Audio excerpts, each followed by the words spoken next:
Okay, let's try this again.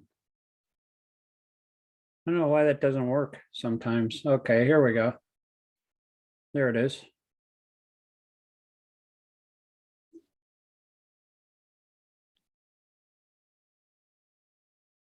Text 25, can you see it? There it is, yeah. Okay, I'll start off here. Text 25, this is the 8th chapter, Knowledge of the Absolute. We only got like 3 or 4 verses left. And then it's the nectar of the most confidential knowledge. Dhumo ratris tata Krishna sanmasa daksinayanam tatra chandra masam jyotir yogi prapya nivartate.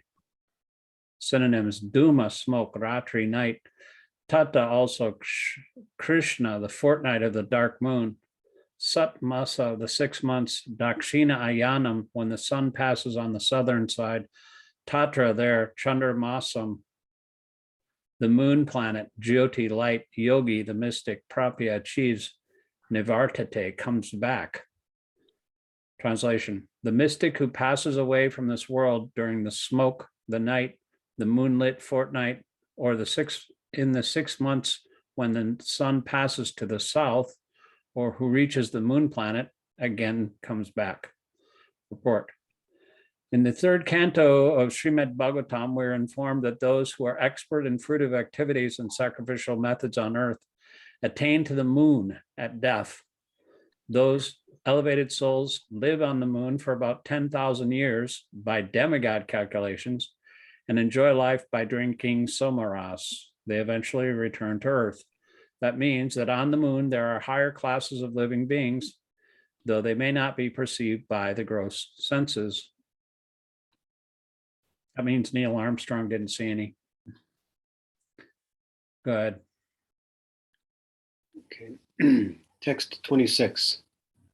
Shukla Krishna Gati Heyete Jagata Shasvate Mate Ekaya Yati Anavritim Anyaya Vartate Puna.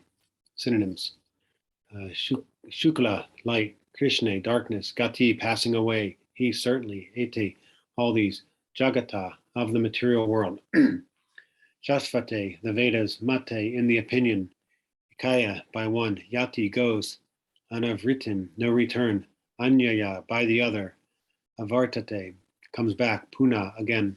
Translation: according to the Vedas, there are 2 ways of passing from this world, one in light and one in darkness. When one passes in light, he does not come back, but one who passes in darkness, he returns. Purport.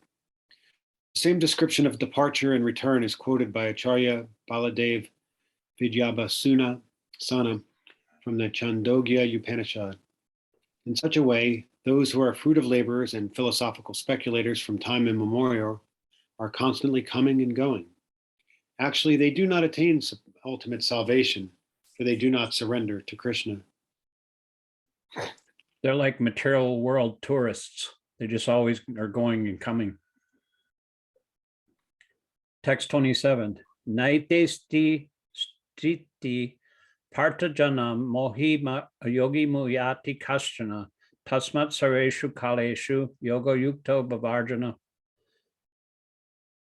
Synonyms: na, never; ete, all these; stri, different paths; parta, O son of Prita; janam, even if they know; yogi, the devotees of the Lord; muyati, bewildered; kashana, anyone; tasmat, therefore; sarveshu kaleshu, always; yoga yukta, being engaged in Krishna consciousness; bhava, just become; Arjuna, O Arjuna. Translation: the devotees who know these 2 paths, O Arjuna, are never bewildered, therefore be always fixed in devotion. Purport. Krishna is here advising Arjuna that he should not be disturbed by the different paths the soul can take when leaving the material world. See, that was your question last whatever it was, Friday. So how does that mean they don't like go anywhere? Or if you pass in the 6 months, then they don't achieve salvation?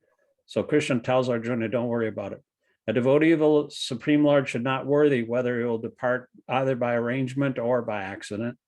The devotee should be firmly fixed in Krishna consciousness and chant Hare Krishna.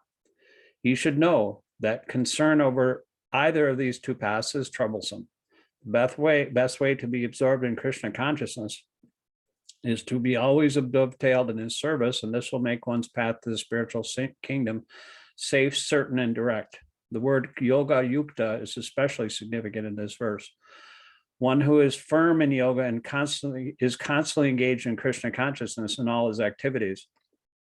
Sri Rupa Goswami advises that one should be unattached in the material world and that all affairs should be steeped in Krishna consciousness. In this way, one attains perfection. Therefore, the devotee is not disturbed by these descriptions because he knows that his passage to the Supreme Lord abode is guaranteed by devotional service. Text 28. Let's take turns reading the chapters at the end. Or I mean the paragraphs. There's like 4 paragraphs. Sure. Videshu yajnesu tapasu chaiva. Daneshu yad punya phalam pradishtam. Atyeti tat sarvam idam viditva. Yogi param sthanam upaiti chadyam. Synonyms. Videshu, in the study of the Vedas. Yajnesu, in the performances of yagya, sacrifice. Tapasu, undergoing different types of austerities. Cha, also. Eva, certainly. Daneshu, in giving charities. Yat, that which. Punya phalam, the result of pious work. Pradishtam, directed. Atyeti, surpasses. Tat, all those. Sarvamidam, all those described above. Viditva, knowing. Yogi, the devotee. Param, the supreme. Sthanam, abode. Upaiti, achieved peace. Cha, also. Adyam, original. Translation.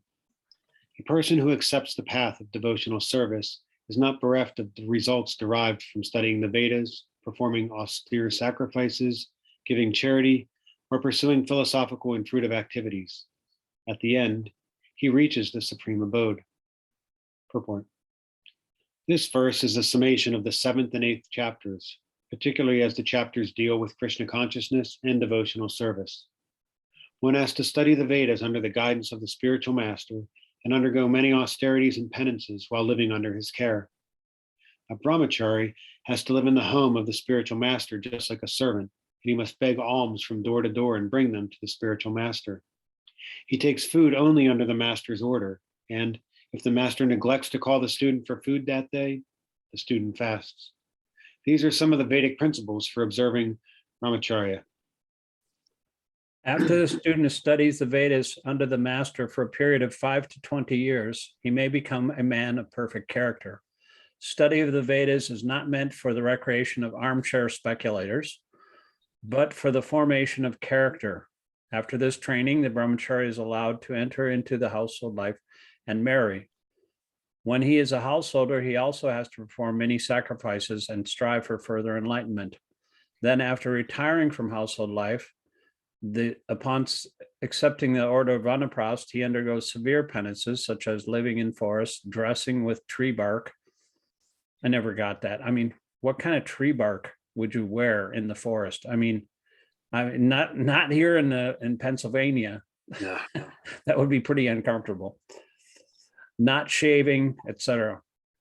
By carrying out the orders of brahmachari, householder, vanaprastha, and finally sannyas, one becomes elevated to this perfectional stage of life. Some are then elevated to the heavenly kingdoms, and when they become even more advanced, they are liberated in the spiritual sky, either in the impersonal Brahmajyoti or in the Vaikuntha planets or Krishna Loka. This is the path outlined by Vedic literatures. I'll just read this sentence too. The beauty of the Krishna consciousness, however, is that by one stroke, by engaging in devotional service, one can surpass all rituals of the different orders of life. Go ahead. One should try to understand the 7th and 8th chapters of the Gita, not by scholarship or mental speculation, but by hearing them in association with pure devotees. Chapters 6 through 12 are the essence of the Gita. If one is fortunate to understand the Gita, especially these middle 6 chapters in the association of devotees, Then his life at once becomes glorified beyond all penances, sacrifices, charities, speculations, etc. One should hear the Gita from the devotee because at the beginning of the 4th chapter, it is stated that the Gita can only be perfectly understood by devotees. Hearing the Gita from devotees, not from mental speculators, is called faith. Through association of devotees, one is placed in devotional service, and by this service, Krishna's activities, form, pastimes, name, etc., become clear, and all misgivings are dispelled. Then, once doubts are removed, the study of the Gita becomes extremely pleasurable, and one develops a taste and feeling for Krishna consciousness. In the advanced stage, one falls completely in love with Krishna, and that is the beginning of the highest perfectional stage of life, which prepares the devotee's transferal to Krishna's abode in the spiritual sky, Goloka Vrindavan, where the devotee enters into eternal happiness. Sounds good to me. Thus ends the Bhaktivedanta purports to the 8th chapter of the Srimad Bhagavad-gītā in the matter of attaining the Supreme. Okay, here we go. This chapter is called The Most Confidential Knowledge.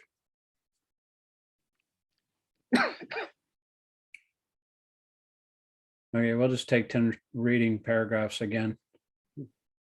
Text 1, Shri Bhagavan-vacha idam te tu guyat tamam pravakshyami anasuyave jnanam vijnana samhitam yajnatva mokshase subhat. Synonyms. Shri Bhagavan-vacha, the Supreme Personality of Godhead, said, idam, this, tu, but, te, unto you, guyatamam, most confidential, pravakshyami, I am speaking, anasuyave, to the non-envious, jnanam, knowledge, vijnan, realized knowledge, sahitam, with, yet, which, natva, knowing, mokshase, be released, asubat, from this miserable material existence. Translation. The Supreme Lord said, my dear Arjuna, because you are never envious of me, I shall impart to you this most secret wisdom, knowing which you shall be relieved from the miseries of material existence. Purport. As a devotee hears more and more about the Supreme Lord, he becomes enlightened. This hearing process is recommended in the Srimad Bhagavatam. Quote, the messages of the Supreme Personality of Godhead are full of potencies, and these potencies can be realized if topics concerning the Supreme Godhead are discussed amongst devotees. This cannot be achieved by the association of mental speculators or academic scholars, for it is realized knowledge, end quote. Go ahead. The devotees are constantly engaged in the Supreme Lord's service. The Lord understands the mentality and sincerity of a particular living entity who is engaged in Krishna consciousness and gives him the intelligence to understand the science of Krishna in the association of the devotees.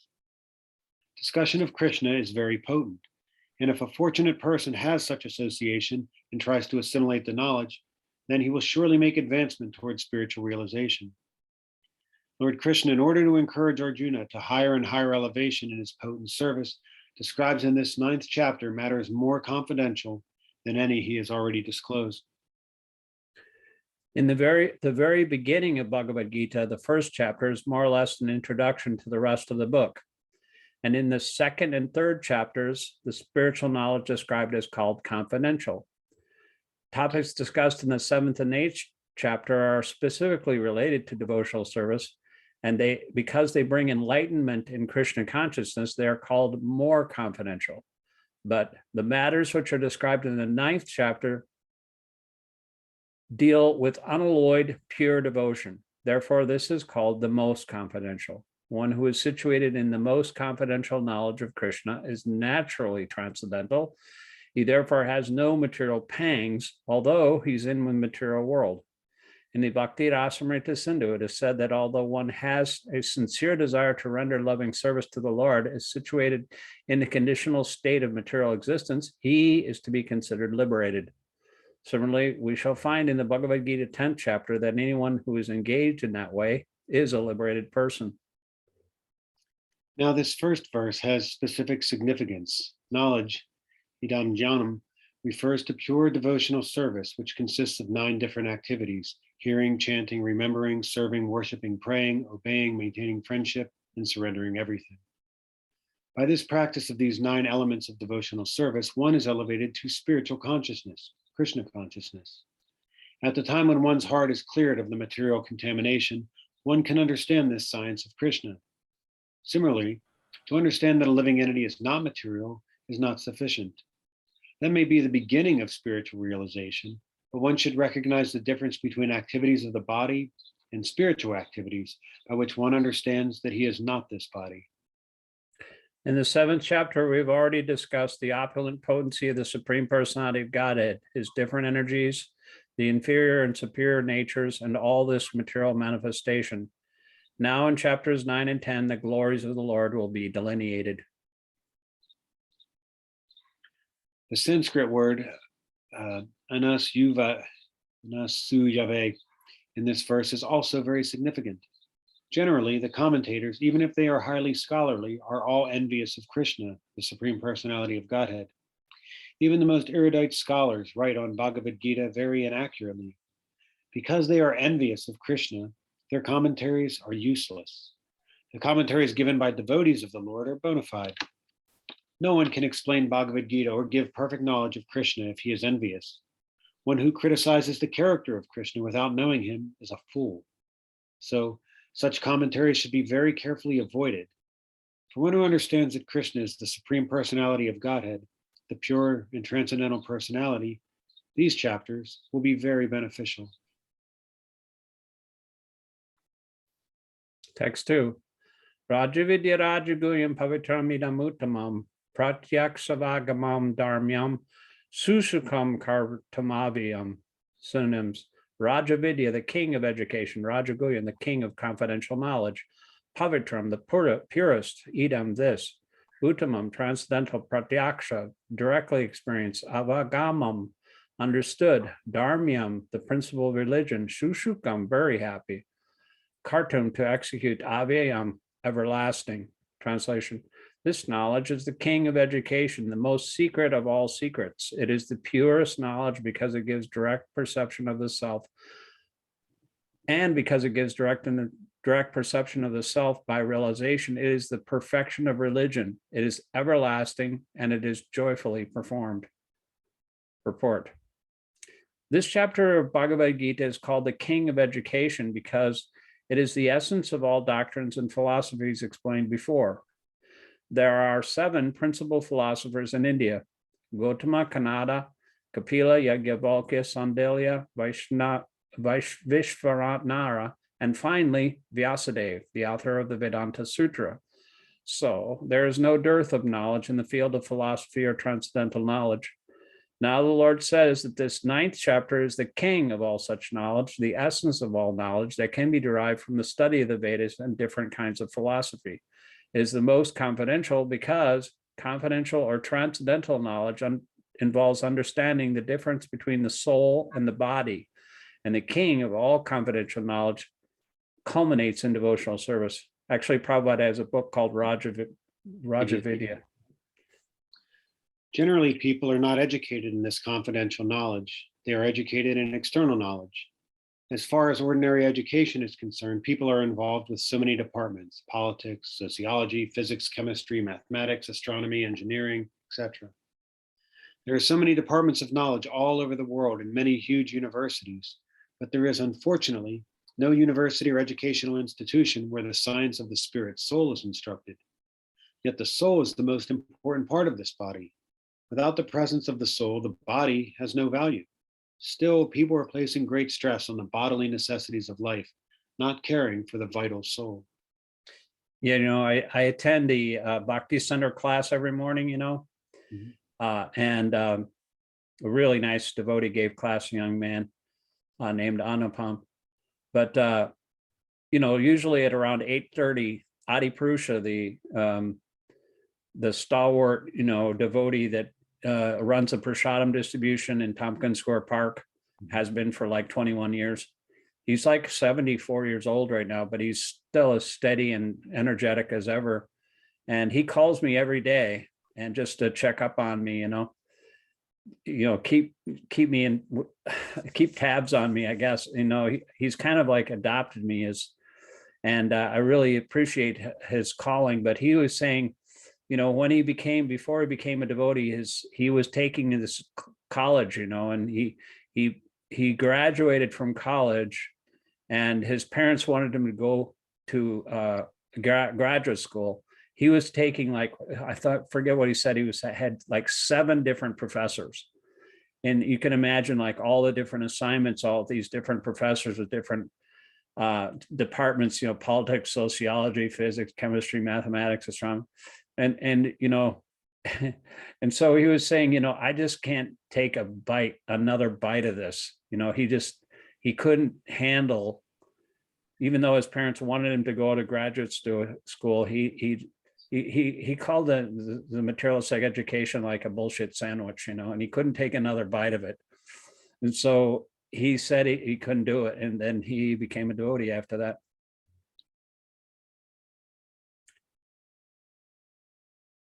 Go ahead and read starting the Bhagavad-gītā.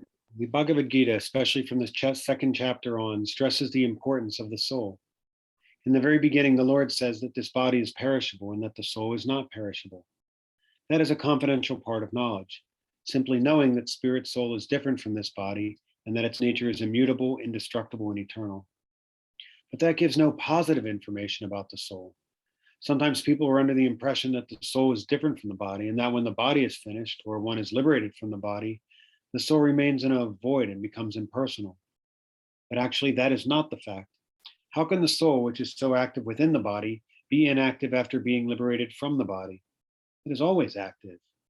If it is eternal, then it is eternally active, and its activities in the spiritual kingdom are the most confidential part of spiritual knowledge. These activities of the spirit soul are therefore indicated here as constituting the king of all knowledge, the most confidential part of all knowledge.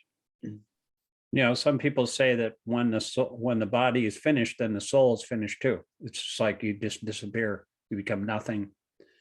That's really sad, to think like that. And Krishna, he says, should be no doubt about this knowledge when we hear these things about the continuation of the spirit soul beyond the confinement within this material cage. We should understand it without a doubt. It is true.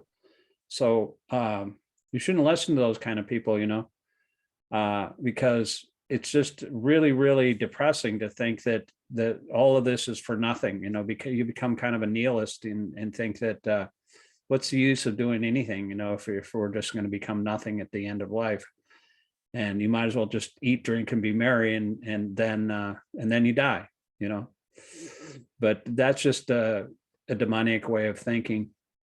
And it's not the truth. It's that people are they have a lack of knowledge in the spirit soul, and that's why this knowledge is the king of knowledge, because it distinguishes between the body and the soul. This knowledge is the purest form of all activities, as explained in the Vedic literature. In the Padma Purana, man's sinful activities have been analyzed and are shown to be the results of sin after sin. Those who are engaged in fruitive activities are entangled in different stages and forms of sinful reactions. For instance, when the seed of a particular tree is sown, the tree does not immediately appear to grow. It takes some time. It is first a small sprouting plant, and then it assumes the form of a tree. Then it flowers, bears fruits, and when it bears fruit, and when it's complete, the flowers and fruits are enjoyed by persons who've sown the seed of the tree. Similarly, a man performs a sinful act, and like a seed, it takes time to fructify. There are different stages. The sinful action may have already stopped within the individual, but the results or the fruit of that sinful action are still enjoyed. There are still sins which are still in the form of a seed, and there are others which are already fructified and are giving us fruit, which we are enjoying as distress and pain, as explained in the 20th verse of the 7th chapter. All these, like the seedling form of sinful actions, this is all explained in the Nectar of Devotion in more detail. Go ahead. A person who has completely ended the reactions of all sinful activities and who is fully engaged in pious activities, being freed from the duality of this material world, becomes engaged in devotional service to the Supreme Personality of Godhead, Krishna. In other words, those who are actually engaged in the devotional service of the Supreme Lord are already freed from all reactions. For those who are engaged in the devotional service of the Supreme Personality of Godhead, All sinful reactions, whether fructified in the stalk or in the form of a seed, gradually vanish. Therefore, the purifying potency of devotional service is very strong, and it is called Pavitram Uttamam, the purest. Uttamam means transcendental. Tamas means this material world or darkness, and Uttamam means that which is transcendental to material activities. Devotional activities are never to be considered material, although sometimes it appears that devotees are engaged just like ordinary men. One who can see and is familiar with devotional service, however, will know that they are not material activities. They are all spiritual and devotional, uncontaminated by the material modes of nature. It is said that the execution of devotional service is so perfect that one can perceive the results directly. This direct result is actually perceived, and we have practical experience that any person who is chanting the holy names of Krishna, Hare Krishna, Krishna Krishna, Hare Hare, Hare Rama, Rama Rama, Hare Hare, in course of time feels some transcendental pleasure and very quickly becomes purified of all material contamination. This is actually seen. Furthermore, if one engages not only in hearing, but in trying to broadcast the message of devotional service as well, or if he engages himself in helping the missionary activities of Krishna consciousness, he gradually feels spiritual progress. This advancement in spiritual life does not depend on any kind of previous education or qualification. The method itself is so pure that by simply engaging in it, one becomes pure. That's another thing that Adi told me the other day, about 2 or 3 days ago. And he said, he's Prabhupada disciple. So, one time the devotees asked Prabhupada, so this means that you want us to become Krishna conscious, right, Srila Prabhupada? And Prabhupada said, no. And the devotees were kind of bewildered. He said, I want you to give Krishna consciousness. And it was very forceful in that way. So that's we have this gift. If it's direct Krishna consciousness, we're on the path, we're on the train of 2 tracks, it's Guru and Krishna. So we have to help others get onto this train track and go back to Godhead.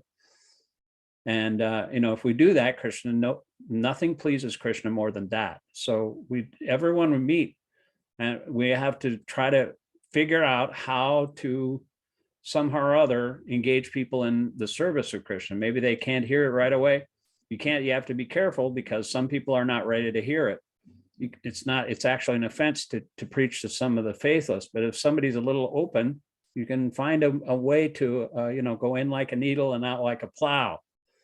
Invite them to prasad, help them, be interested in them, be their friend, whatever way you can somehow or other engage in a conversation, and sell them a book. That's the best way, because what kind of 3 minutes of preaching do? If you sell them a book, their lives could be changed forever. So go ahead with the next paragraph. In the Vedanta Sutra, this is also described in the following words: Prakashascha karmani abhyasat. Devotional service is so potent that simply by engaging in the activities of devotional service, one becomes enlightened without a doubt. Narada, who happened to be the son of a maidservant, had no education, nor was he born into a high family. But when his mother was engaged in serving great devotees, Narada also became engaged, and sometimes, in the absence of his mother, he would serve the great devotees himself. Narada personally says, once only by their permission I took the remnants of their food, and by so doing all my sins were at once eradicated.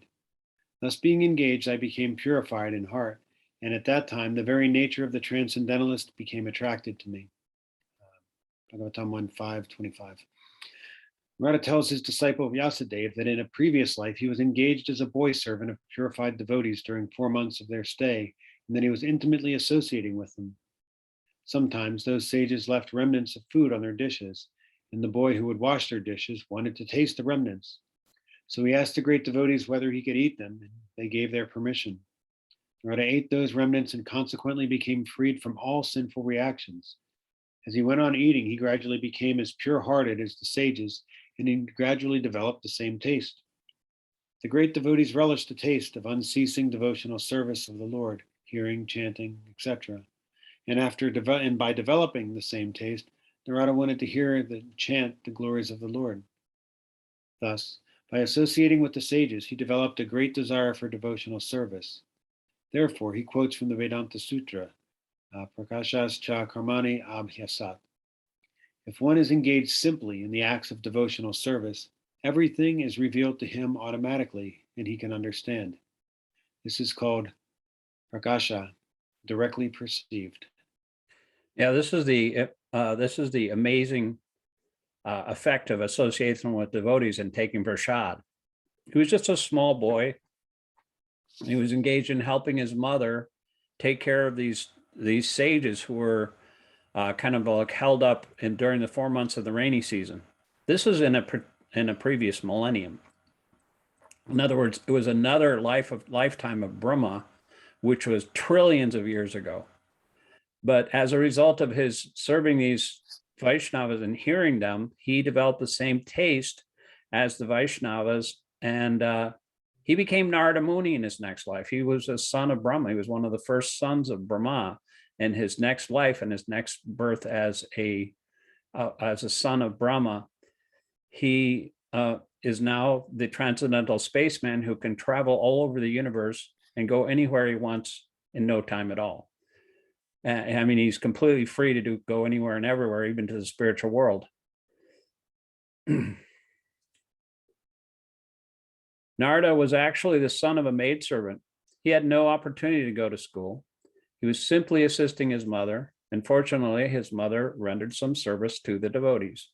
This child, Narada, also got the opportunity and simply by association achieved the highest goal of all religions, devotional service. In the Srimad Bhagavatam, it is said that religious people generally do not know that the highest perfection of religion is the attainment of the stage of devotional service. Generally, Vedic knowledge is required for the understanding of the path of self-realization. But here, although he was not educated in the Vedic principle, Narada acquired the highest result of Vedic study. This process is so potent that even without performing the religious process regularly, one can be raised to the highest perfection. How is this possible? This is also confirmed in the Vedic literature. Acharya van Purusho Veda. One who is in association with great acharyas, even if he's not educated or has not studied the Vedas, can become familiar with all the knowledge necessary for realization.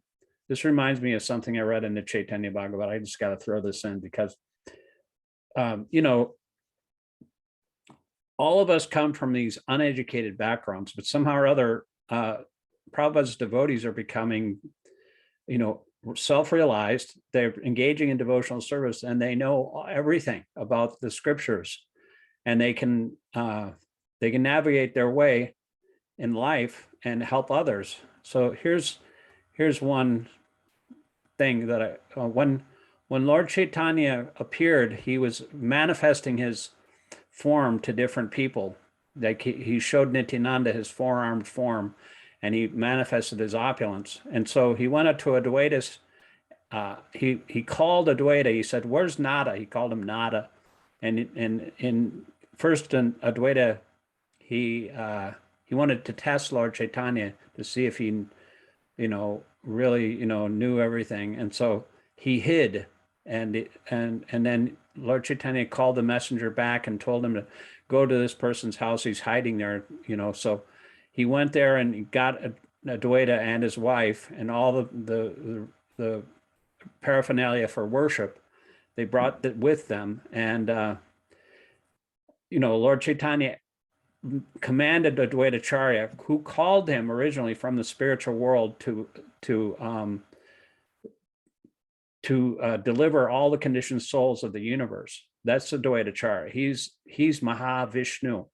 He's an incarnation of Krishna himself, and he called Lord Chaitanya because he knew that nobody else but Lord Chaitanya, but an incarnation of Krishna, could deliver the entire world. And so by his loud calls, he came. And so when Advaita Acharya was worshiping the Lord in that house, I think it was the house of Srivas, but he commanded Advaita to ask for benediction. He was showing all the opulences of Vishnu. I think he was sitting on the throne. And Advaita Acharya asked for the benediction that, okay, if you're going to deliver all the living entities, I request that you those who are considered low-born or less intelligent, like the Shudras and the Chandlas and the women, they, at that time they were considered less intelligent. They were not eligible for devotional service. So, everybody except the educated, the people that are envious of the Vaishnavas and the people that are puffed up with their own wealth or education or bodily, a family association, those kind of people were not included. But he asked Lord Chaitanya to deliver all those who were considered low-born or less intelligent. That request was granted, and therefore the following statement has come to pass. And this is from the Chaitanya Bhagavat Madhya 6th chapter 171 purport. This is from Bhaktisiddhanta's purport. He said, even today, foolish people who are ignorant according to mundane considerations are capable of defeating learned scholars in every field of knowledge by the influence of their devotional service to the Lord. The degree of authority that they achieve in all fields of knowledge by the mercy of Sri Chaitanya, in spite of being being born in sinful low-class families, is the prime evidence of the Lord's mercy. And that's been shown by, Srila Prabhupada. His disciples were able to challenge, just as Prabhupada was able to challenge big scientists, even though he didn't have an academic, any kind of academic knowledge, he could challenge them on the basis of his devotional, his realized knowledge of everything. And so that's what we've been given. And so it's a great gift, and we have to give it to others, just as he gave it to us. But it's a, like he says, it's the prime evidence of the Lord's mercy when people are able to do that without being educated, just like Narada. He wasn't educated, but in this next life, he became Narada Muni, one of the 12 Mahajans of Krishna consciousness. So I think we're done here. Let me find out which verse. We should go through the rest of this. Wow, this is a long chapter. We got 3 more paragraphs, and we don't have more than 2 people, so it should be okay. But is it your turn? Yeah, the process of devotional service is a very happy one. Why? Devotional service consists of Shravanam, Kirtanam, Vishnu, so one can simply hear the chanting of the glories of the Lord, or one can attend philosophical lectures on transcendental knowledge given by authorized acharyas. Simply by sitting one can learn, then one can eat the remnants of the food offered to God, nice palatable dishes. In every state, devotional service is joyful. One can execute devotional service even in the most poverty-stricken condition. The Lord says, Patram Pushpam Phalam. He is ready to accept from the devotee any kind of offering, never mind what. Even a leaf, a flower, a bit of fruit, or a little water, which are all available in every part of the world, can be offered by any person, regardless of social position, and will be accepted if offered with love. There are many instances in history, simply by tasting the tulsi leaves offered to the lotus feet of the Lord, great sages like Sanat Kumara became great devotees. Therefore, the devotional process is very nice, and it can be executed in a happy mood. God accepts only the love with which things are offered to him. It is said here that this devotional service is eternally existing. It is not as the Mayavadi philosophers claim. They sometimes take to so-called devotional service, and as long as they're not liberated, they continue their devotional service. But at the end, when they become liberated, they, quote, become one with God, end quote. Such temporary time-serving devotional service is not accepted as pure devotional service. Actual devotional service continues even after liberation. When the devotee goes to the spiritual planet in the kingdom of God, he is also engaged there in serving the Supreme Lord. He does not try to become one with the Supreme Lord. See, whatever we're doing here in this material world, well, if you're a devotee engaged in service, then you do that in the spiritual world also. There's no difference. You read the last paragraph. As it will be seen, actual devotional service begins after liberation. So in Bhagavad-gītā it is said, Brahma Bhuta. After being liberated or being situated in the Brahman position, one's devotional service begins. By executing devotional service, one can understand the Supreme Lord. No one can understand the Supreme Personality of Godhead by executing Karma Yoga, Jnana, or Ashtanga Yoga, or any other yoga independently. Without coming to the stage of devotional service, one cannot understand what is the personality of Godhead. In the Srimad Bhagavatam, it is also confirmed that when one becomes purified by executing the process of devotional service, especially by hearing Srimad Bhagavatam or Bhagavad-gītā from realized souls, then he can understand the science of Krishna or the science of God. Evam prasana manaso Bhagavad Bhakti Yogata. When one's heart is cleared of all nonsense, then one can understand what God is. Thus, the process of devotional service of Krishna consciousness is the king of all education and the king of all confidential knowledge. It is the purest form of religion, and it can be executed joyfully without difficulty. Therefore, one should adopt it. Good sales pitch. Yeah. I'm sold. All right. Well, thank you very much. Let's see here. I guess we'll end here. What is this? This is 9.2. So we'll start on 9.3. Yep. Thanks so much. I'll see you on Wednesday. Hare Krishna. Haribo.